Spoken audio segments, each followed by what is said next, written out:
মালাকুল মউত ডেকে বলে, হে আল্লাহর বান্দা, এক সময় তোমার শরীরে চামড়া টাইট ছিল, এখন চামড়া ঢিলা হয়ে গেছে, এটা আমার পক্ষ থেকে তোমার জন্য নোটিশ।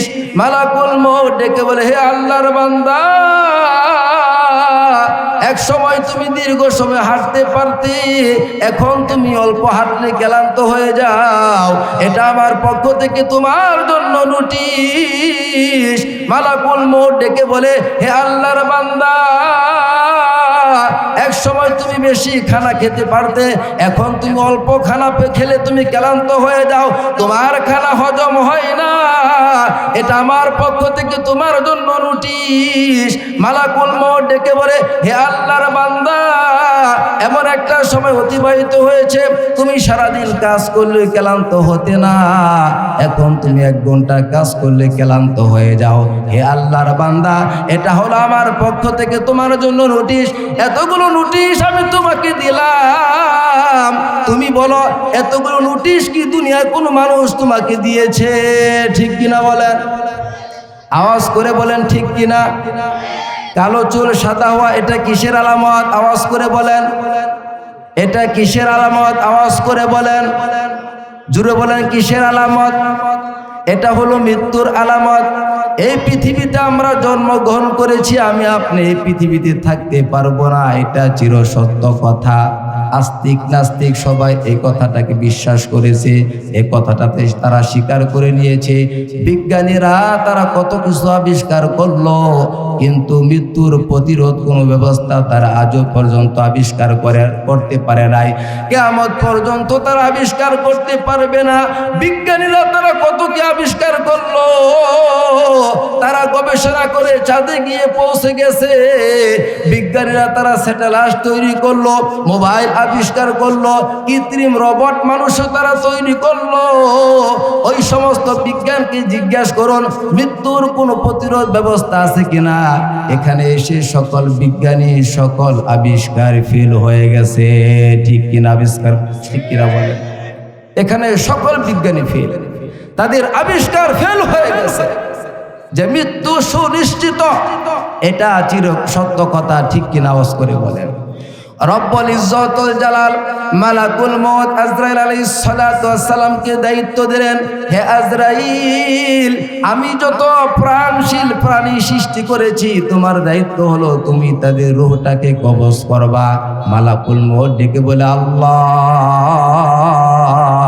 আমি যদি মানুষের রূহটাকে কবজ করি, আমি যদি মানুষকে হত্যা করে, তাহলে তারা আমাকে দোষারোপ করবে, তারা আমাকে তিরস্কার করবে, তারা আমাকে অভিশাপ দিবে।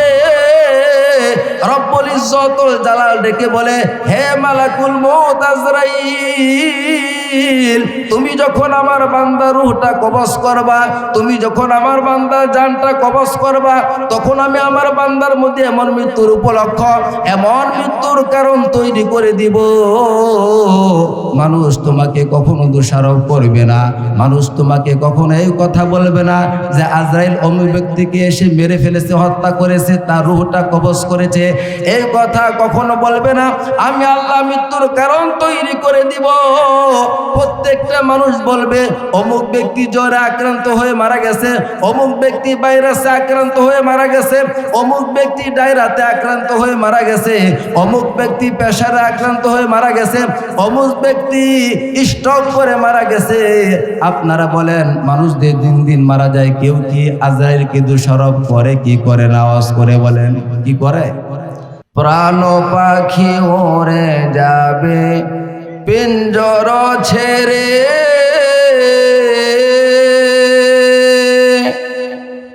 ধরা দমে সবই রবে, তুমি যাবে চলে। প্রাণ পাখি ওরে যাবে পিঞ্জর ছেড়ে, ধরা দমে সবই রবে, তুমি যাবে চলে। বন্ধু বান্ধব যত, মাতা পিতা তারা শত, বন্ধু বান্ধব যত, মাতা পিতা তারা শত, সকলই হবে তোমার পর রে মন আমার।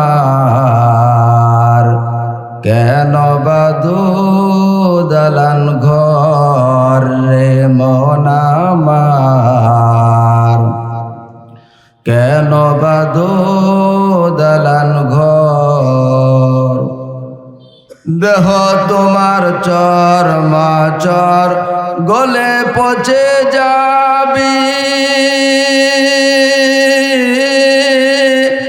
শিরা উপশিরা গুলি ছিন্ন ভিন্ন হবি।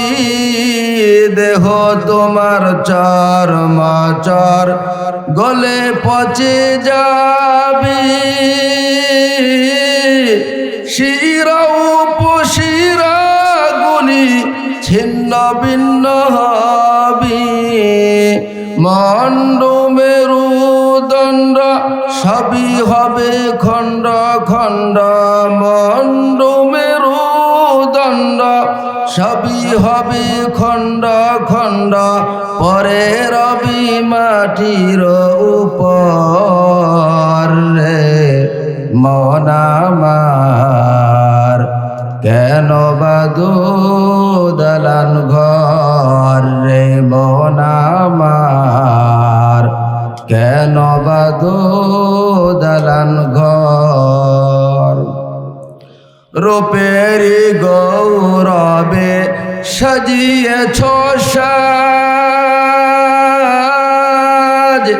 সোনা দানা কত কি আর রাজকী পোশাক। রূপেরি গৌরবে সাজিয়েছ সাজ, সোনা দানা কত কি আর রাজকী পোশাক। যেদিন প্রাণ চলে যাবে সবই পরে রবি, প্রাণ চলে যাবে সবই পরে রবি, প্রাণ চলে যাবে সবই পরে রবি।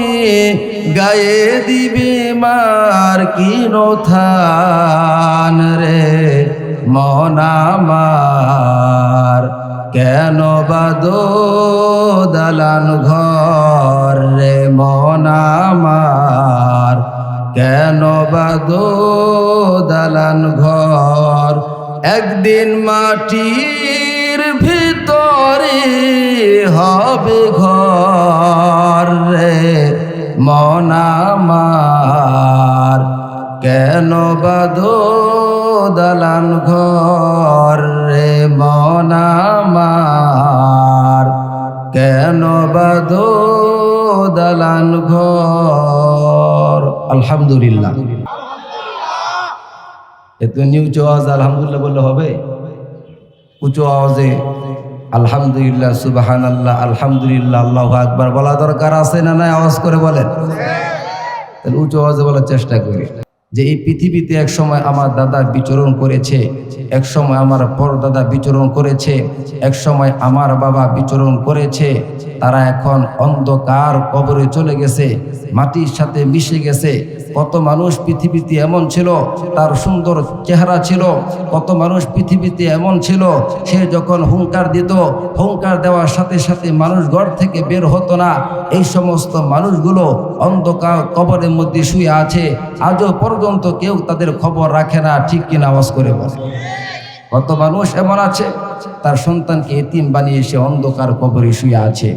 কত মানুষ এমন আছে তার সুন্দর প্রিয়তমা স্ত্রীকে রেখে বিধবা বানিয়ে সে অন্ধকার কবরে শুয়ে আছে। ঠিক কিনা আওয়াজ করে বলে? অথচ এই মৃত্যু থেকে আমি আপনি শিক্ষা গ্রহণ করলাম না। এই মৃত্যু থেকে শিক্ষা গ্রহণ করা দরকার আছে না নাই? আওয়াজ করে বলেন। একজন মানুষের অন্তরে যখন মৃত্যুর কথা স্মরণ থাকবে, পরকালের কথা স্মরণ থাকবে, তার দ্বারা কখনই কি কোনো গুনাহ হবে? আওয়াজ করে বলেন। গুনাহ হবে? গুনাহ হবে না। এই মৃত্যুর স্মরণই মানুষকে গুনাহ থেকে, অন্যায় থেকে, পাপাচার থেকে, সীমা লঙ্ঘন থেকে বাঁচাতে পারে কি পারে না? আওয়াজ করে বল। অথচ আমি আপনি মৃত্যু থেকে শিক্ষা গ্রহণ করলাম না, এই মৃত্যু থেকে উপদেশ গ্রহণ করলাম না, পরকালে পূর্ণাঙ্গ প্রস্তুতি গ্রহণ করলাম না। আমার আপনার হায়াত বাড়ছে না কমছে? আওয়াজ করে বলে কমতেছে। আমার প্রিয় ভাইরা বন্ধুগণ, এই মৃত্যু থেকে আমি আপনি শিক্ষা গ্রহণ করলাম না, অথচ মৃত্যু আমাকে আপনাকে প্রতিদিন মেসেজ দিচ্ছে। কি মেসেজ দিচ্ছে? আল্লামা শফি রহমাতুল্লাহ আলাইহি একটা ঘটনা লিখেছেন। ঘটনা দুর্বল হলেও ওই ঘটনা থেকে শিক্ষা আছে। আল্লামা শফি রহমাতুল্লাহ আলাইহি কিতাবের মধ্যে একটা ঘটনা লিখেছেন। ওই ঘটনা থেকে আমার আপনার জন্য শিক্ষা আছে। কেমন শিক্ষা? হযরতে মালাকুল মউত আজরাইল আলাইহিস সালাতু ওয়াস সালামের সাথে এক ব্যক্তির সাক্ষাৎ হয়েছে। কি হয়েছে? আওয়াজ করে বলেন। এক আল্লাহর বান্দার সাক্ষাৎ হয়েছে। আল্লাহর বান্দা ডেকে বলে, হে আজরাইল, তুমি বড় অদ্ভুত, তুমি কোনো প্রকার মেসেজ ছাড়াই তুমি চলে আসো। দুনিয়ার নিয়ম হলো কাউকে যদি গ্রেফতার করতে হয় আগে তাকে নোটিশ দেয়, অথচ তুমি কেমন অদ্ভুত, নোটিশ ছাড়াই তুমি প্রত্যেকের বাড়িতে চলে আসো। ঠিক কিনা বলেন? আল্লাহর বান্দা ডেকে বলে, হে মালাকুল মউত আজরাইল, তুমি নোটিশ ছাড়াই চলে আসো, তুমিই বড় অদ্ভুত। মালাকুল মউত আজরাইল ডেকে বলে, হে আল্লাহর বান্দা, আমি তোমাকে যে পরিমাণ নোটিশ দেই, এই পরিমাণ নোটিশ দুনিয়ার কোনো মানুষ তোমাকে দেয় না। মালাকুল মউত ডেকে বলে, হে আল্লাহর বান্দা, তোমার কালো চুলগুলো সাদা হয়ে গেছে, এটা আমার পক্ষ থেকে তোমার জন্য নোটিশ। তোমার চোখের পাওয়ার কমে গেছে, এটা আমার পক্ষ থেকে তোমার জন্য নোটিশ। তোমার কানের পাওয়ার কমে গেছে, তুমি কানে কম শোনো, এটা আমার পক্ষ থেকে তোমার জন্য নোটিশ।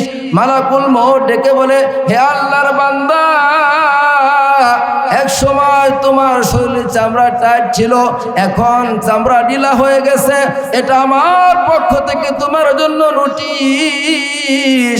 মালাকুল মউত ডেকে বলে, হে আল্লাহর বান্দা, এক সময় তুমি দীর্ঘ সময় হাঁটতে পারতে, এখন তুমি অল্প হাঁটলে ক্লান্ত হয়ে যাও, এটা আমার পক্ষ থেকে তোমার জন্য নোটিশ। মালাকুল মউত ডেকে বলে, হে আল্লাহর বান্দা, এক সময় তুমি বেশি খানা খেতে পারতে, এখন তুমি অল্প খানা খেলে তুমি ক্লান্ত হয়ে যাও, তোমার খানা হজম হয় না, এটা আমার পক্ষ থেকে তোমার জন্য নোটিশ। মালাকুল মউত ডেকে বলে, হে আল্লাহর বান্দা, এমন একটা সময় অতিবাহিত হয়েছে, তুমি সারাদিন কাজ করলে ক্লান্ত হতে না, এখন তুমি 1 ঘন্টা কাজ করলে ক্লান্ত হয়ে যাও। হে আল্লাহর বান্দা, এটা হলো আমার পক্ষ থেকে তোমার জন্য নোটিশ। এতগুলো নোটিশ আমি তোমাকে দিলাম, তুমি বলো এতগুলো নোটিশ কি দুনিয়ার কোনো মানুষ তোমাকে দিয়েছে? ঠিক কিনা বলেন? আওয়াজ করে বলেন ঠিক কিনা? কালো চুল সাদা হওয়া এটা কিসের আলামত? আওয়াজ করে বলেন। এটা কিসের আলামত? আওয়াজ করে বলেন, জুড়ে বলেন কিসের আলামত? এটা হলো মৃত্যুর আলামত। এই পৃথিবীতে আমরা জন্মগ্রহণ করেছি, আমি আপনি এই পৃথিবীতে থাকতে পারবো না, এটা চিরসত্য কথা। আস্তিক নাস্তিক সবাই এই কথাটাকে বিশ্বাস করেছে, এই কথাটাতে তারা স্বীকার করে নিয়েছে। বিজ্ঞানীরা তারা কত কিছু আবিষ্কার করলো, কিন্তু মৃত্যুর প্রতিরোধ কোনো ব্যবস্থা তারা আজও পর্যন্ত আবিষ্কার করতে পারে নাই। কিয়ামত পর্যন্ত তারা আবিষ্কার করতে পারবে না। বিজ্ঞানীরা তারা কত কি আবিষ্কার করলো, তারা গবেষণা করে চাঁদে গিয়ে পৌঁছে গেছে। বিজ্ঞানীরা তারা স্যাটেলাইট তৈরি করলো, মোবাইল আবিষ্কার করলো, কৃত্রিম রোবট মানুষও তারা তৈরি করলো। ওই সমস্ত বিজ্ঞানকে জিজ্ঞাসা করুন মৃত্যুর কোনো প্রতিরোধ ব্যবস্থা আছে কিনা। এখানে এসে সকল বিজ্ঞানী সকল আবিষ্কার ফেল হয়ে গেছে। ঠিক কিনা? আবিষ্কার ঠিক কিনা বলেন? এখানে সকল বিজ্ঞানী ফেল, তাদের আবিষ্কার ফেল হয়ে গেছে যে মৃত্যু সুনিশ্চিত। এটা চির সত্য কথা, ঠিক কিনা আওয়াজ করে বলেন। রব্বুল ইজ্জতুল জালাল মালাকুল মউত আজরাইল আলাইহিস সালাতু ওয়াস সালামকে দায়িত্ব দিলেন, হে আজরাইল, আমি যত প্রাণশীল প্রাণী সৃষ্টি করেছি, তোমার দায়িত্ব হলো তুমি তাদের রূহটাকে কবজ করবা। মালাকুল মউত ডেকে বলে, আল্লাহ, আমি যদি মানুষের রূহটাকে কবজ করি, আমি যদি মানুষকে হত্যা করি, তাহলে তারা আমাকে দোষারোপ করবে, তারা আমাকে তিরস্কার করবে, তারা আমাকে অভিশাপ দিবে। রব্বুল ইজ্জতুল জালাল ডেকে বলে, হে মালাকুল মউত আজরাইল, তুমি যখন আমার বান্দার রূহটা কবজ করবা, তুমি যখন আমার বান্দার জানটা কবজ করবা, তখন আমি আমার বান্দার মধ্যে এমন মৃত্যুর উপলক্ষ, এমন মৃত্যুর কারণ তৈরি করে দিব, মানুষ তোমাকে কখনো দোষারোপ করবে না, মানুষ তোমাকে কখনো এই কথা বলবে না যে আজরাইল অমুক ব্যক্তিকে এসে মেরে ফেলেছে, হত্যা করেছে, তার রূহটা কবজ করেছে, এই কথা কখনো বলবে না। আমি আল্লাহ মৃত্যুর কারণ তৈরি করে দিব। প্রত্যেকটা মানুষ বলবে অমুক ব্যক্তি জ্বরে আক্রান্ত হয়ে মারা গেছে, অমুক ব্যক্তি ভাইরাসে আক্রান্ত হয়ে মারা গেছে, অমুক ব্যক্তি ডায়রাতে আক্রান্ত হয়ে মারা গেছে, অমুক ব্যক্তি প্রেসারে আক্রান্ত হয়ে মারা গেছে, অমুক ব্যক্তি স্ট্রোক করে মারা গেছে। আপনারা বলেন, মানুষদের দিন দিন মারা যায়, কেউ কি আজরাইলকে দোষারোপ করে কি করে না? আওয়াজ করে বলেন, কি করে? কেউ আজরাইল আলাইহিস সালাতু ওয়াস সালামকে দোষারোপ করে না। জিজ্ঞেস করলে বলা হয় যে ভাই অমুক ব্যক্তি কেন মারা গেল, যে হঠাৎ মারা গেছে। অমুক ব্যক্তি কেন মারা গেল? জুনার প্রচন্ড জ্বর হয়েছিল, জ্বরের ওষুধ সময় মতো খাওয়ানো হয় নাই, বিদায় করে ইন্তিকাল করেছি, ঠিক কিনা বলেন? আজরাইল কি কেউ কি দোষারোপ করে? কেউ দোষারোপ করে না। এজন্য আমার ভাই, আমার বন্ধু, আমি আপনি এই পৃথিবীতে মুসাফির, ঠিক কিনা বলেন? আমি আপনি এই পৃথিবীতে কি? আওয়াজ করে বলেন, সকলে বলেন কি? আমি আপনি এই পৃথিবীতে মুসাফির, আমি আপনি এই পৃথিবীতে প্রবাসী। আমাদের বাংলাদেশ থেকে যারা বর্তমানে প্রবাসে আছে, তারা নির্ধারিত একটা সময়ের জন্য তারা প্রবাসে গিয়েছে। এই নির্ধারিত টাইম যখন শেষ হয়ে যাবে, তারা প্রবাস থেকে আবার প্রিয় মাতৃভূমিতে ফিরে আসবে। ঠিক তদ্রূপ ভাবে রব্বুল ইজ্জতুল জালাল আমাকে আপনাকে যে হায়াতটা দান করেছেন, এই হায়াত যখন শেষ হয়ে যাবে, আমি আপনি একটা সেকেন্ড এই দুনিয়াতে থাকতে পারবো কি পারবো না? আওয়াজ করে বলেন, পারবো পারবো না? এজন্য কবি বলেন, মাউতু কাসিন কুল্লু নাসিন শারিবু, কবরু বাইতিন কুল্লু নাসিন দাখিলু। মাউতু কাসিন কুল্লু নাসিন শারিবু, কবরু বাইতিন কুল্লু নাসিন দাখিলু। কবি কত সুন্দর করে বলেন, মৃত্যুর স্বাদ, মৃত্যুর পেয়ালা একদিন তোমাকে পান করতে হবে, আর কবর নামক বাড়িতে একদিন তোমাকে যেতেই হবে, ঠিক কিনা? আওয়াজ করে বলেন। কুল্লু মান আলাইহা ফান ওয়া ইয়াবকা ওয়াজহু রাব্বিকা যুল জালালি ওয়াল ইকরাম। আল্লাহু আকবার বলেন, উচ্চ আওয়াজে বলেন আল্লাহু আকবার। কুল্লু মান আলাইহা ফান ওয়া ইয়াবকা ওয়াজহু রাব্বিকা যুল জালালি ওয়াল ইকরাম। রব্বুল ইজ্জতুল জালাল ডেকে বলেন, ভূপৃষ্ঠে যা কিছু আছে সবই নশ্বর, অবিনশ্বর কেবল তোমার প্রতিপালকের সত্তা, যিনি মহিমাময় মহানুভব, ঠিক কিনা? আওয়াজ করে বলেন। আইনামা তাকুনু ইদরিকুমুল মাউতু ওয়ালাউ কুনতুম ফি বুরুজিম মুশাইয়াদা।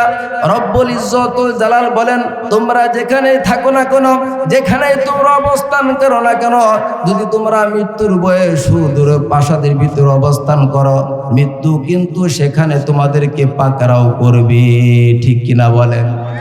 এজন্য কবি বলেন, ইহা হাম সব মুসাফির হে ওহি আখের ঠিকানা,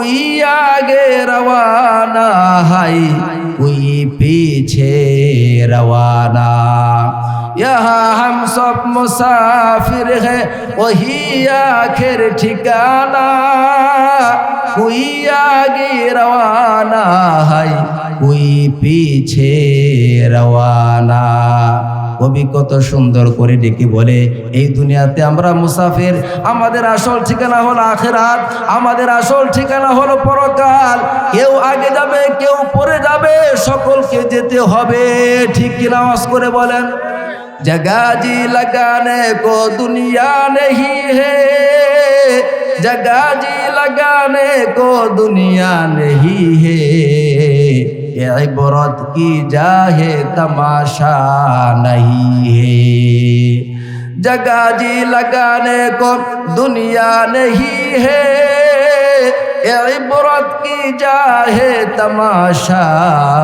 नहीं है কবি কত সুন্দর করে ডেকে বলে এই দুনিয়া রং তামাশা করার জায়গা না এই দুনিয়া আনন্দ ফুর্তি করার জায়গা না এই দুনিয়া উপভোগ করার জায়গা না কবি ডেকে বলে এই দুনিয়া হলো উপদেশ হাসিল করার জায়গা ঠিক কিনা বলেন এই জন্য আমার ভাই আমার বন্ধু এই পৃথিবীতে আমি আপনি চিরস্থায়ী হব না এই পৃথিবী থেকে একদিন আমাকে আপনাকে বিদায় নিতে হবে কি হবে না আওয়াজ করে বলেন আমার আপনার মৃত্যুর হবে কি হবে না আওয়াজ করে বলেন কার কখন কোথায় মৃত্যু হবে এটা কি কেউ জানে কি জানে না আওয়াজ করে বলেন আমি কোথায় মারা যাব আপনি কোথায় মারা যাবেন এই খবর আমি আপনি জানি কি জানি না আওয়াজ করে বলেন কার কখন কোথায় দাফন হবে কার কখন কোথায় কার দাফন হবে এই খবর আমার আপনার আছে না নাই আওয়াজ করে বলেন কি জানি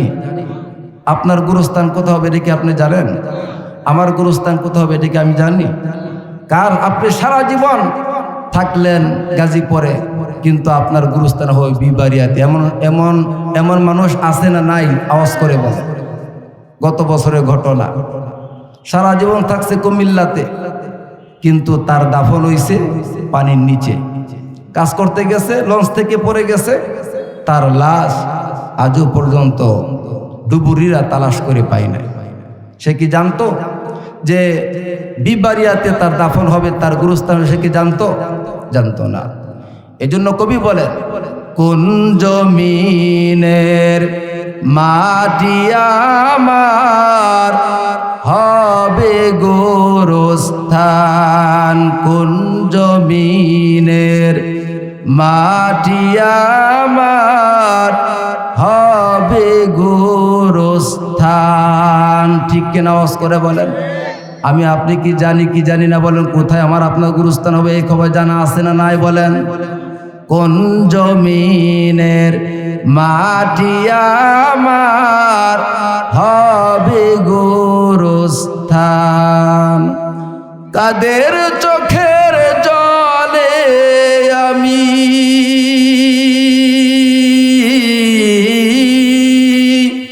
কাদের চোখের জলে আমি পাব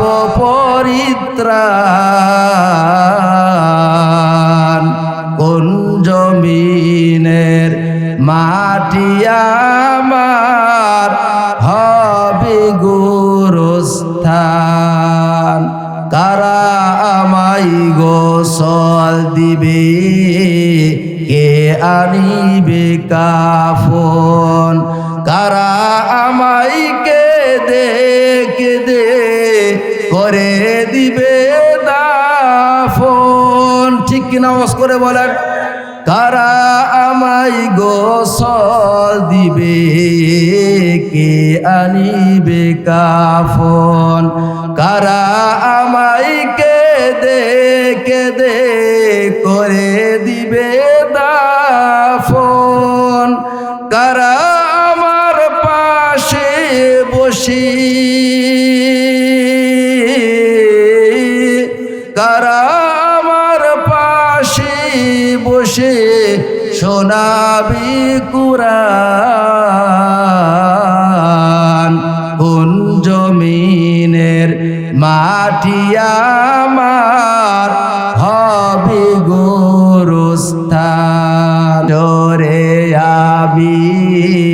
কবর দেশে যাব। জানে না কার মোনাজাতি খোদার রহম পাবো, কার কাঁধে চড়ে আমি কবর দেশে যাব। জানে না কার মোনাজাতি খোদার রহম পাবো, কার কারণ করবি ক্ষমা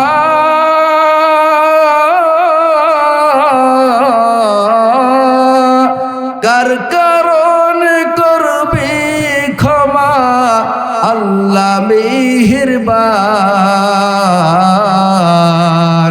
কোন জমিনের মাটি আমার হবি গুরুস্থান, কোন জমিনের মাটি আমার হবি গুরুস্থান। ঠিক কিনা আওয়াজ করে বলেন। আমার প্রিয় ভাইরা বন্ধুগণ, এই দুনিয়াতে আমরা মুসাফির, অল্প সময়ের জন্য এই দুনিয়াতে আমরা এসেছি। যখন হায়াতের জিন্দেগি শেষ হয়ে যাবে আমাকে আপনাকে বিদায় নিতে হবে। কিন্তু এই দুনিয়াতে আসা যেমন সহজ, বিদায় নেওয়াটা কিন্তু তেমন সহজ না। ঠিক কিনা বলেন, আওয়াজ করে বলেন ঠিক কিনা। আপনি যখন পৃথিবীর মায়া ত্যাগ করে অন্ধকার কবরে আপনি যখন চলে যাবেন, ও আমার ভাইয়েরা, আমি আপনাদের কাছে জানতে চাই মৃত্যুর যন্ত্রণা আছে না নাই? আওয়াজ করে বলেন, জোরে বলেন, মৃত্যুর যন্ত্রণা আছে না নাই? মৃত্যুর যন্ত্রণা কেমন হবে? বিশ্বনবী মুহাম্মদুর রাসূলুল্লাহ জানায়া দিয়েছেন মৃত্যুর যন্ত্রণা কত কঠিন হবে। হাদিসের মধ্যে এসেছে একজন বৎকার ব্যক্তির যখন মৃত্যুর সময় হয়ে যায়, বৎকার ব্যক্তির যখন মৃত্যুর সময় হয়ে যায়, রব্বুল ইজ্জত জালাল মালাকুল মউত আজরাইলকে ডেকে বলে, হে মালাকুল মউত আজরাইল, আমার অমুক বৎকার বান্দার তার রূহটা কবজ করে নিয়ে আসো। তাকে দুনিয়াতে আমি রব্বুল ইজ্জত জালাল অনেক নিয়ামত দান করেছিলাম, তাকে অনেক অর্থ সম্পদ দান করেছিলাম, টাকা পয়সা দান করেছিলাম, ব্যাংক ব্যালেন্স দান করেছিলাম, তাকে ক্ষমতা দাপট দান করেছিলাম। আমি বান্দাকে আমার পক্ষ থেকে 80-90 বছর হায়াতি জিন্দেগি দান করেছিলাম। এই হায়াতি জিন্দেগিতে বান্দা শুধু অন্যায় করেছে, পাপ করেছে, সীমা লঙ্ঘন করেছে। আমি রব্বুল ইজ্জত জালালের হুকুম আহকামগুলো আমার বান্দা পালন করে নাই। আমি বান্দাকে আর শান্তি দিব না, আমি তাকে জাহান্নামের আগুন দিয়ে জ্বালাবো। হে মালাকুল মউত আজরাইল, আমার অমুক পবিত্র বান্দার রূহটাকে কবজ করে নিয়ে আসো। আমার প্রিয় ভাই বন্ধুগণ, মালাকুল মউত আজরাইল আলাইহিস সালাতু ওয়াস সালাম ভয়ঙ্কর আকৃতি ধারণ করে 12 চক্ষু বিশিষ্ট সুরত ধারণ করে জাহান্নামের আগুনের তৈরি লোহার গুর্জা হাতে নিয়ে ওই বৎকার বান্দার কাছে যখন উপস্থিত হয়ে যাবে, তার সাথে 500 ফেরেশতা থাকবে। কয়শো ফেরেশতা? আওয়াজ করে বলেন। তার সাথে 500 ফেরেশতা থাকবে। প্রত্যেক ফেরেশতার হাতে জাহান্নামের আগুনের তৈরি লোহার গুর্জ থাকবে। মালাকুল মউত আজরাইল এসে মুর্দাকে পিটাতে থাকবে। তার এই রূহটা এটা সরাসরি করতে থাকবে, শরীর থেকে বের হতে চাইবে না, শরীর থেকে বের হতে চাইবে না। বৎকারের রূহটা শরীর থেকে বের হতে চাইবে না, প্রত্যেকটা শিরায় শিরায় সে পলায়ন করতে চাইবে। রব্বুল ইজ্জত জালাল এই আলোচনা পবিত্র কোরআনের মধ্যে করেছেন। সূরা আনআমের 93 নম্বর আয়াতের মধ্যে আল্লাহ তাআলা জানায়া দিয়েছেন, রব্বুল ইজ্জত জালাল বলেন, ওয়ালাউ তারা ইযিজ যালিমুনা ফি গামারাতিল মাউত ওয়াল মালাইকাতু বাসিতু আইদিহিম আখরিজু আনফুসাকুম আল ইয়াউমা তুজজাউনা আযাবাল হুনি বিমা কুনতুম তাকুলুনা আলাল্লাহি গায়রাল হাক্কি ওয়া কুনতুম আন আয়াতিহি তাস্তাকবিরুন। আল্লাহু আকবার বলেন, উচ্চ আওয়াজে বলেন আল্লাহু আকবার।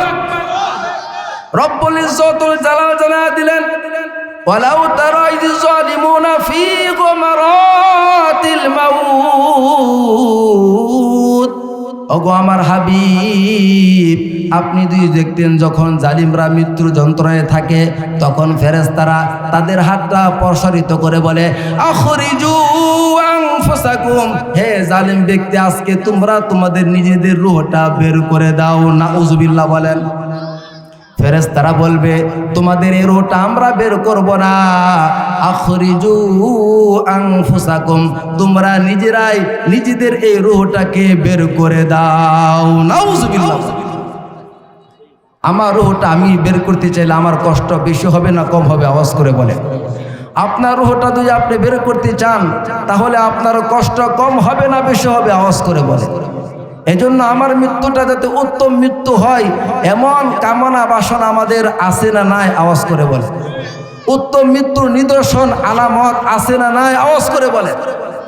উত্তম মৃত্যুর অনেকগুলো আলামত রয়েছে। কতগুলো আলামত? অনেকগুলো আলামত। উত্তম মৃত্যুর অনেকগুলো আলামতের মধ্য থেকে 12টা আলামত নিদর্শন আমি আপনাদের সামনে পেশ করতে চাই। শুনবেন তো ইনশাআল্লাহ? কে কে শুনবেন না হাত তোলেন। কি আপনি শুনতেন না? আপনাদের হাত তুলে লাইছেন। কদু ইয়াস করতে লাই জলবা ঠেলে হাত তুলে লাইছি, ঠিক না? ইয়াস্ক এটা হারা গেলে চলবে না। কি ইয়াস্ক হারা গেলে চলবে বলেন? মানুষ তো বর্তমানে জজবার ঠেলে অনেক কিছু করে ফেলে, বাস্তবে কিন্তু কিছুই না। উত্তম মৃত্যুর 12টা আলামত। কয়টা আলামত? 12টা। এর মধ্যে উত্তম মৃত্যুর 1 নম্বর আলামত হলো মৃত্যুর সময় কালিমা নসিব হওয়া। কি নসিব হওয়া বলেন? কালিমা নসিব হওয়া। এটা হলো উত্তম মৃত্যুর 1 নম্বর আলামত। মৃত্যুর সময় কালিমা নসিব হওয়া, এটা কিন্তু 4টিখানি কথা না। এক হলো মৃত্যুর যন্ত্রণা, মৃত্যুর কষ্ট, আরেক হলো শয়তানের ধোঁকা। আমার প্রিয় ভাইয়েরা, বন্ধুগণ, আপনার প্রাণবায়ু যখন বের হয়ে যাবে ঠিক ওই মুহূর্তে আপনি তৃষ্ণার্ত হয়ে যাবেন। এত পরিমাণ আপনার পিপাসা লাগবে, আপনার কাছে মনে হবে গোটা পৃথিবীর পানি যদি আপনাকে পান করানো হয় তারপরও তৃষ্ণা নিবারণ হবে না, ঠিক কিনা বলেন? উত্তম মৃত্যুর 1 নম্বর আলামত, 1 নম্বর নিদর্শন হলো আবু দাউদে 3116 নং হাদিসের বর্ণনায় আন মুআয ইবনে জাবাল রাদিয়াল্লাহু আনহু قال قال رسول الله صلى الله عليه وسلم من كان آخر كلامه لا إله إلا الله دخل الجنة أو كما قال النبي صلى الله عليه وسلم। হযরতে মুআয ইবনে জাবাল থেকে হাদিস, আল্লাহ রাসূল বলেন উত্তম মৃত্যুর 1 নম্বর আলামত হলো, 1 নম্বর নিদর্শন হলো মৃত্যুর সময় কালিমা নসিব হওয়া। সুবহানাল্লাহ। এটা উত্তম মৃত্যুর কয় নম্বর আলামত? আওয়াজ করে বলেন, জোরে বলেন, কয় নম্বর? 1 নম্বর। উত্তম মৃত্যুর 2 নম্বর আলামত, 2 নম্বর নিদর্শন হলো মৃত্যুর সময় কপাল দিয়ে মৃদু গাম বের হওয়া। তিরমিজিতে হাদিস এসেছে, হাদিস নাম্বার 982 নং হাদিসের বর্ণনায় আল্লাহ রাসূল বলেন আল মুমিনু ইয়ামুতু বিগরাকিল জাবিন। সুবহানাল্লাহ বলেন। আল্লাহ রাসূল বলেন উত্তম মৃত্যুর 2 নম্বর আলামত হলো কপাল থেকে মৃদু গাম বের হওয়া। আল মুমিনু ইয়ামুতু বিগরাকিল জাবিন। নবী আমার ডেকে বলে মুমিন ব্যক্তি যখন মৃত্যুবরণ করবে তখন তার কপাল দিয়ে গাম বের হবে। সুবহানাল্লাহ। এটা হলো উত্তম মৃত্যুর কয় নম্বর আলামত? সকলে আওয়াজ করে বলেন, সকলে আওয়াজ করে বলেন, কয় নম্বর? 2 নম্বর। উত্তম মৃত্যুর 3 নম্বর আলামত জুমার দিনে বা জুমার রাতে মৃত্যুবরণ করা। তিরমিজিতে হাদিস এসেছে, হাদিস নাম্বার 1074 নম্বর হাদিস। আল্লাহ রাসূল বলেন, হযরত আব্দুল্লাহ ইবনে আমর থেকে হাদিস, বিশ্বনবী মুহাম্মদুর রাসূলুল্লাহ বলেন মা মিন মুসলিমিন ইয়ামুতু ইয়াউমাল জুমআ আও লাইলাতাল জুমআ ইল্লা ওয়াকাহুল্লাহু ফিতনাতাল কবর। নবী আমার ডেকে বলে উত্তম মৃত্যুর 3 নম্বর আলামত হলো, 3 নম্বর নিদর্শন হলো জুমার দিনে বা জুমার রাত্রে মৃত্যুবরণ করা। নবী আমার বলেন কেউ যদি জুমার রাত্রে বা জুমার দিনে মৃত্যুবরণ করে রব্বুল ইজ্জতুল জালাল তাকে কবরে আযাব থেকে হেফাজত করেন। সুবহানাল্লাহ। এই জন্য যখন দোয়া করবেন, যখন নামাজ আদায় করবেন, ব্যক্তিগতভাবে যখন দোয়া করবেন, এই দোয়ার মধ্যে এই কথাটা সবসময় যাতে থাকে, ওগো মালিক যখন আমার মৃত্যু দিবেন ওই দিনটা যেন জুমার দিন হয় বা জুমার রাত হয়। ঠিক কিনা বলেন? এটা হলো উত্তম মৃত্যুর কয় নম্বর আলামত? আওয়াজ করে বলেন, আরো জুড়ে বলেন, কয় নম্বর? এটা হলো উত্তম মৃত্যুর 3 নম্বর আলামত।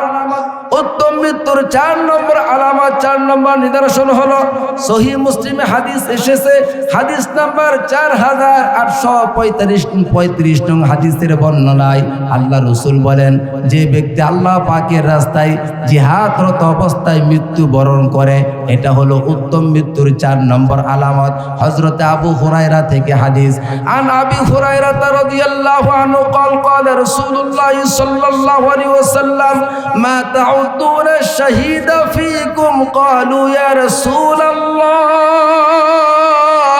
من قتل في سبيل الله فهو شهيد ومن مات قال إن الشهداء أمتي إذا لقيل سبحان الله বলেন, আরো জোরে বলেন সুবহানাল্লাহ।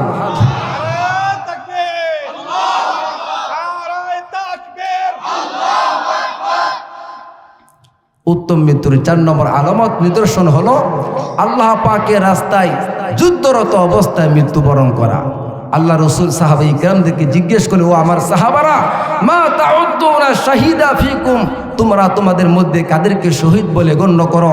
সাহাবায়ে কিরাম বলে, ইয়া রাসূলুল্লাহ, যে আল্লাহ পাকের রাস্তায় মৃত্যুবরণ করে আমরা তাদেরকে শহীদ বলে গণ্য করি। বিশ্বনবী মুহাম্মদুর রাসূলুল্লাহ বলেন, ইন্না শুহাদা উম্মতি ইযা লাকিল, সুবহানাল্লাহ।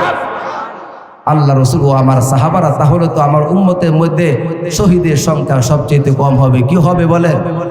সবচেয়ে কম হবে, কারণ সবাই আল্লাহ পাকের রাস্তায় জীবন দিবে না। অনেকে সন্তানের চিন্তা করবে, অনেকে স্ত্রী চিন্তা করবে, অনেকের মা বাবার চিন্তা করবে, অনেকে নিজের গচ্ছিত সম্পদের চিন্তা করবে। তারা নিজের জীবনটা আল্লাহ পাকের রাস্তায় বিলিয়ে দিবে না।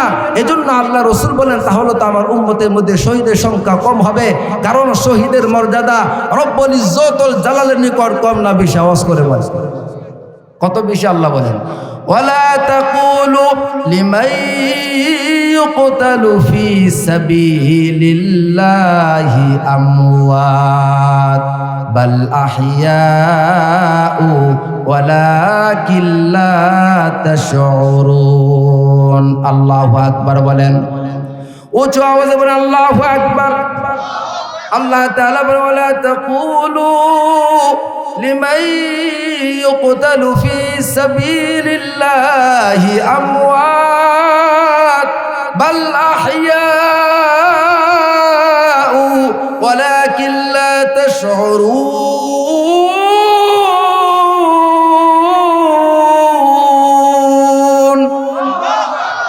আমার আল্লাহ জানায়া দিলেন, যারা আল্লাহ পাকের রাস্তায় শাহাদাত বরণ করবে, যারা আল্লাহ পাকের রাস্তায় নিজের জীবনটাকে বিলীন করে দিবে, রব্বুল ইজ্জতুল জালাল বলে, ও আমার বান্দা বান্দিরা, তোমরা তাদেরকে মৃত বলো না, বরং তারা হলো জীবিত। সুবহানাল্লাহ বলেন। এজন্য আল্লাহ রাসূল সাহাবীদেরকে বলে দিলেন, মা তাউদ্দুনা শাহিদা ফিকুম, ও আমার সাহাবারা, তোমরা তোমাদের মধ্যকার কাদেরকে শহীদ বলে গণ্য করো? সাহাবায়ে কিরাম বলে, ইয়া রাসূলুল্লাহ, যারা আল্লাহ পাকের রাস্তায় মারা যায় তারা হলো শহীদ। আমার নবী ডেকে বলে, ইন্না শুহাদা উম্মতি ইযা লাকলিল। নবী আমার ডেকে বলে, ও আমার সাহাবারা, তাহলে তো আমার উম্মতের মধ্যে জিহাদ শহীদের সংখ্যা কম হবে। কাল কিয়ামতের ময়দানে আমি তো অন্য নবীদের সাথে বড়াই করতে পারবো না, আমি তো এই কথা বলতে পারবো না যে আমার উম্মতের মধ্যে শহীদের সংখ্যা সবচেয়ে বেশি। ঠিক কিনা বলেন? কারণ সবাই আল্লাহ পাকের রাস্তায় জীবন দিবে না, সবাই শহীদ হবে না, সবাই কোরআনের আইন সংসদে বাস্তবায়ন করার জন্য চেষ্টা করবে না। ঠিক কিনা বলেন? আমরা আল্লাহ পাকের রাস্তায় শহীদ হতে চাই কি চাই না? আওয়াজ করে বলেন, কে কে আল্লাহ পাকের রাস্তায় শহীদ হতে চান? দুই হাত তুলে আল্লাহকে দেখেন, আল্লাহু আকবার।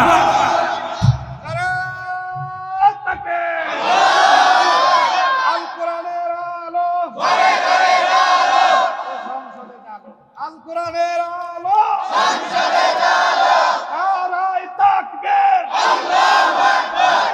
আমরা আল্লাহ পাকের রাস্তায় শহীদ হতে চাই কি চাই না? আওয়াজ করে বলেন। পবিত্র কোরআনের মধ্যে শহীদদের সম্পর্কে অসংখ্য আয়াত রয়েছে। আল্লাহ তাআলা জানায়া দিলেন, ওয়ালা তাহসাবান্নাল্লাযীনা কুতিলু ফী সাবিলিল্লাহি আমওয়াতা বাল আহইয়াউন ইনদা রাব্বিহিম ইউরযাকুন।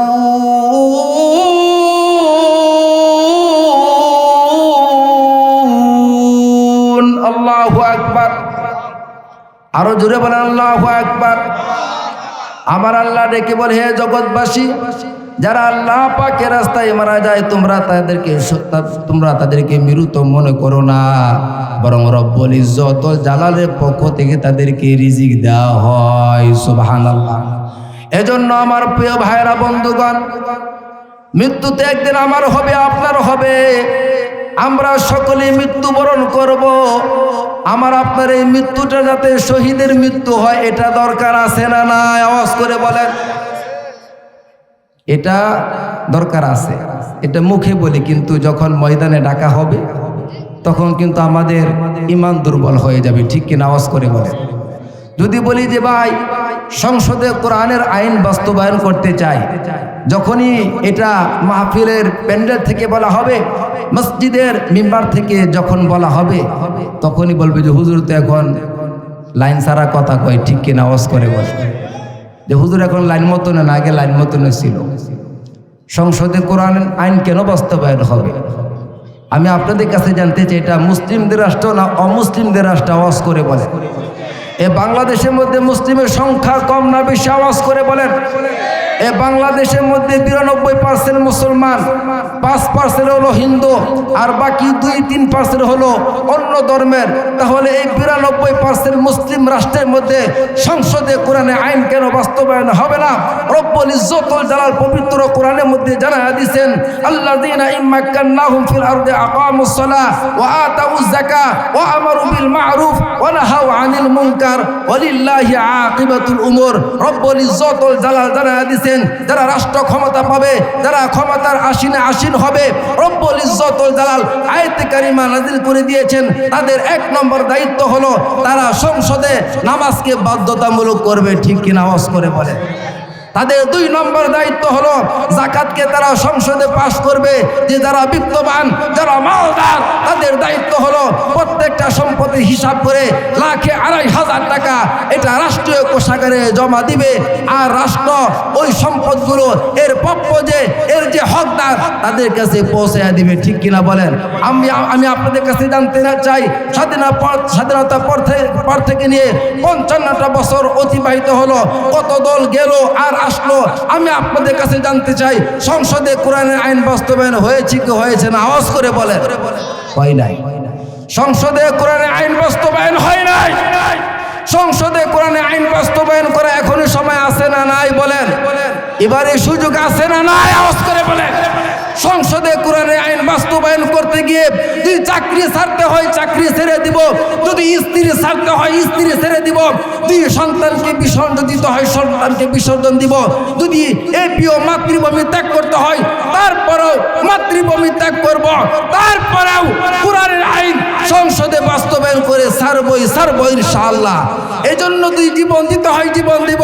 আমরা সকলেই শাহাদাতের কামনা করি যে আমরা সকলেই আল্লাহ পাক রব্বুল ইজ্জত ওয়াল জালালের সামনে শহীদ হিসেবে উপস্থিত হতে চাই কি চাই না? আওয়াজ করে বল। আমাকে শহীদ করে সেই মিছিলে শামিল করে নিও, আমাকে শহীদ করে সেই মিছিলে শামিল করে নিও। যেই মিছিলের নেতা আমির হামজা খুবাইব খাব্বাব, খোদার ছিল যারা অতি প্রিয় শামিল করে নিও। আমাকে শহীদ করে সেই মিছিলে শামিল করে নিও। সকল আমিন বলেন। মোহতারাম হাজিরিন, আমি আমার অসম্পূর্ণ আলোচনা এখানে রেখে দিলাম।